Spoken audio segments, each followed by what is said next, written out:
Olá, queridos irmãos e irmãs. Esse é um canal católico apostólico romano, que vai levar até você um pouco da história da vida dos santos da Igreja Católica. Hoje vamos conhecer a história de um dos santos mais conhecidos e invocado da Igreja Católica, São Francisco de Assis, o santo da pobreza e amante da criação divina. São Francisco de Assis, nascido como Giovanni di Pietro de Bernardoni, em 1182, na cidade de Assis, Itália, é um dos santos mais conhecidos e amados da história da Igreja Católica. Fundador da Ordem dos Frades Menores, da Ordem das Clarissas e da Ordem Terceira, Francisco dedicou sua vida à pobreza, ao amor a Deus, à paz e à comunhão com toda a criação. Seu legado espiritual e humano atravessou os séculos, inspirando milhões de pessoas em todo o mundo, tanto cristãos quanto não cristãos. Juventude e conversão. Francisco nasceu em uma família rica. Seu pai, Pietro Bernardone, era um próspero comerciante de tecidos. Desde jovem, Francisco era alegre, generoso e encantador. Participava de festas e buscava o prestígio social, sendo considerado um líder entre os jovens da cidade. Nutria o sonho de se tornar cavaleiro e conquistar glória militar. Por volta de seus 20 anos, durante uma guerra entre Assis e Perugia, Francisco foi capturado e preso por cerca de um ano. Após sua libertação, ficou doente e começou a experimentar uma mudança interior. Foi nesse período que começou a escutar a voz de Deus no coração. Certo dia,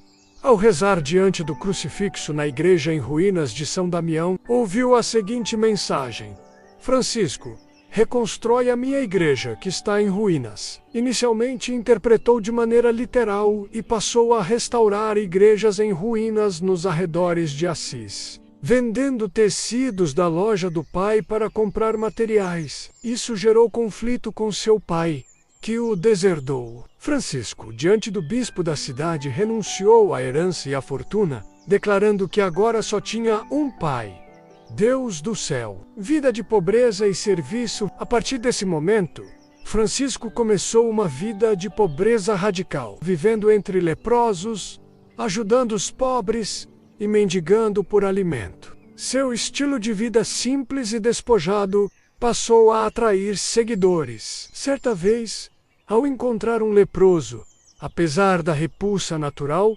venceu sua vontade e beijou o doente. Foi um gesto movido pelo Espírito Santo. A partir desse momento, ele passou a fazer visitas e a servir aos doentes que se encontravam nos hospitais. Aos pobres, presenteava com suas próprias roupas e também com o dinheiro que tivesse no momento. Em 1209, redigiu uma regra simples, baseada nos evangelhos, e foi com seus primeiros companheiros a Roma pedir a aprovação do Papa Inocêncio III para nova forma de vida. Segundo a tradição, o Papa inicialmente hesitou, mas após um sonho em que viu a Basílica de São João de Latrão prestes a ruir sendo sustentada por um frade pobre, concedeu a aprovação verbal. Francisco e seus frades saíram pelo mundo, pregando a conversão, a paz, a humildade e o amor ao próximo. Rejeitavam bens materiais, usavam hábitos simples de estopa, andavam descalços e viviam da caridade. Por onde passavam, tocavam o coração das pessoas com sua alegria, ternura e fé profunda. A santidade de São Francisco de Assis lhe angariou muitos discípulos e atraiu também uma jovem, filha do conde de Sasso Rosso, Clara, de 17 anos. Desde o momento em que o ouviu pregar, compreendeu que a vida que ele indicava era a que Deus queria para ela.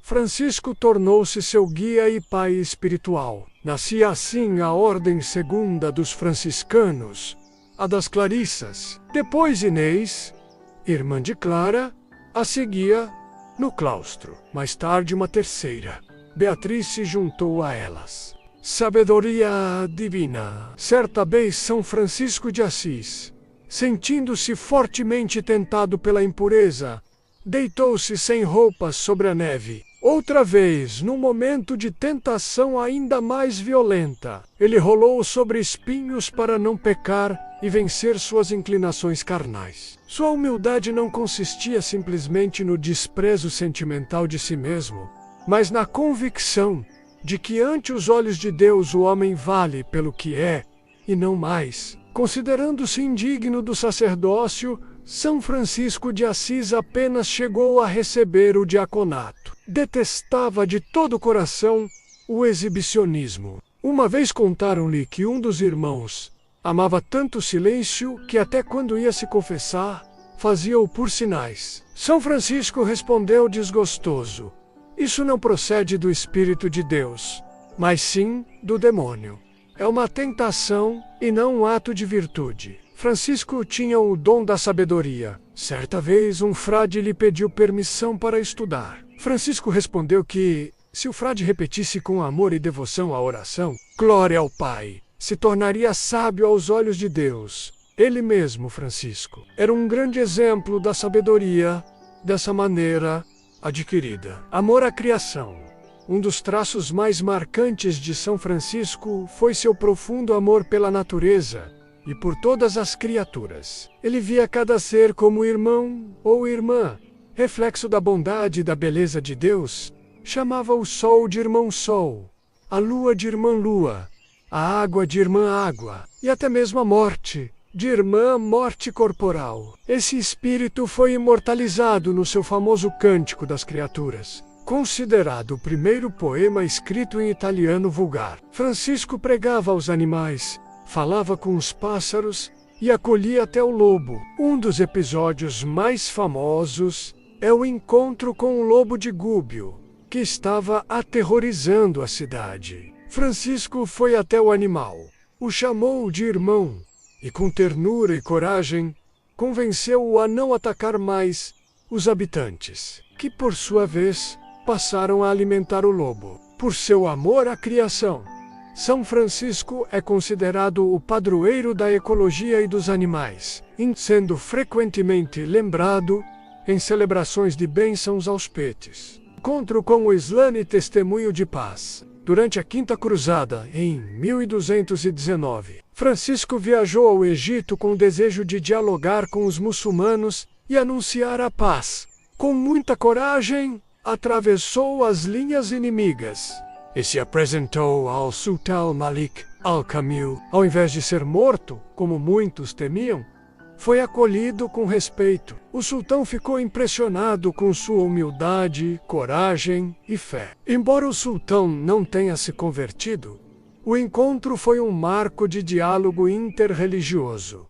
Esse gesto histórico é símbolo da missão franciscana de construir pontes de paz, mesmo em meio à guerra e ao ódio. Em 1200, estigmas e últimos dias. São Francisco de Assis passou por grandes sofrimentos físicos e espirituais nos últimos anos de vida. Em 1224, enquanto rezava no Monte Alverne, recebeu os estigmas de Cristo, as chagas nas mãos, pés e lado, tornando-se o primeiro santo da história da Igreja a portar os sinais físicos da crucificação. Ele considerava esse dom um grande mistério de união com os sofrimentos de Cristo. Debilitado e sem enxergar, escreveu o Testamento e os últimos versos do Cântico das Criaturas. Pediu para morrer deitado no chão, sem nada que o separasse da terra. Morreu no dia 4 de outubro de 1226, com apenas 44 anos, rodeado pelos irmãos, cantando e louvando a Deus. 2 anos depois, foi canonizado pelo Papa Gregório IX. Seus restos mortais repousam na Basílica de São Francisco, em Assis, construída em sua homenagem. Legado e atualidade. O legado de São Francisco de Assis ultrapassa fronteiras e religiões. Sua vida é um apelo radical à conversão interior, à simplicidade, à paz e ao amor universal. Ele inspirou não apenas ordens religiosas, como os franciscanos, capuchinhos, conventuais e clarissas, mas também movimentos de leigos, ecologistas e defensores dos animais. Francisco continua sendo exemplo de despojamento e liberdade interior. Em tempos de consumismo, violência e crise ambiental, sua mensagem é mais atual do que nunca. Em 2013, o Papa Jorge Mário Bergoglio escolheu o nome de Francisco ao ser eleito pontífice, declarando que se inspirava no Santo de Assis por seu compromisso com os pobres, com a paz e com a criação. Frases célebres de São Francisco: Senhor, fazei de mim um instrumento da vossa paz. Comece fazendo o que é necessário, depois o que é possível, e de repente você estará fazendo o impossível. Dando o que se recebe, é perdoando o que se é perdoado. Aonde houver ódio, que eu leve o amor. Conclusão: São Francisco de Assis nos mostra que a verdadeira riqueza está na simplicidade do coração. Ele viveu o Evangelho com intensidade, amou sem medidas e fez da própria vida uma canção de louvor a Deus. É o santo que nos recorda que tudo na criação tem um propósito e que somente quando vivemos com humildade, desapego e fraternidade encontramos a verdadeira paz. Sua santidade brilha não por milagres grandiosos, mas pela profundidade de sua entrega e pela leveza de seu espírito. Francisco continua a ecoar nos corações de quem busca um mundo mais justo, fraterno e cheio de Deus. Se você se identificou com esta história inspiradora, não deixe de compartilhar este vídeo com seus amigos e familiares. São João Paulo II, quando visitou o Monte Alverne, em Assis, na Itália, lugar em que São Francisco teria recebido os estigmas do crucificado, disse: "O mundo tem saudades de ti, Francisco." A frase, mais do que uma poesia, foi, e ainda é, uma constatação. O mundo carece de outros Franciscos. Não os de Paris, mas os de Assis. Homens e mulheres com a coragem de decidir-se firmemente por Cristo, literalmente. Se inscreva no canal e ative o sininho para receber mais conteúdos sobre a vida dos santos e a fé católica. Vamos encerrar essa belíssima história com a oração a São Francisco de Assis. Senhor, fazei-me instrumento de vossa paz. Onde houver ódio, que eu leve o amor. Onde houver ofensa, que eu leve o perdão. Onde houver discórdia, que eu leve a união. Onde houver dúvida, que eu leve a fé. Onde houver erro, que eu leve a verdade. Onde houver desespero, que eu leve a esperança. Onde houver tristeza, que eu leve a alegria. Onde houver trevas, que eu leve a luz. Ó Mestre, fazei que eu procure mais consolar, que ser consolado, compreender, que ser compreendido, amar, que ser amado, pois é dando que se recebe, é perdoando que se é perdoado, e é morrendo que se vive para a vida eterna. Amém. Que São Francisco de Assis abençoe você e sua família. Até o próximo vídeo.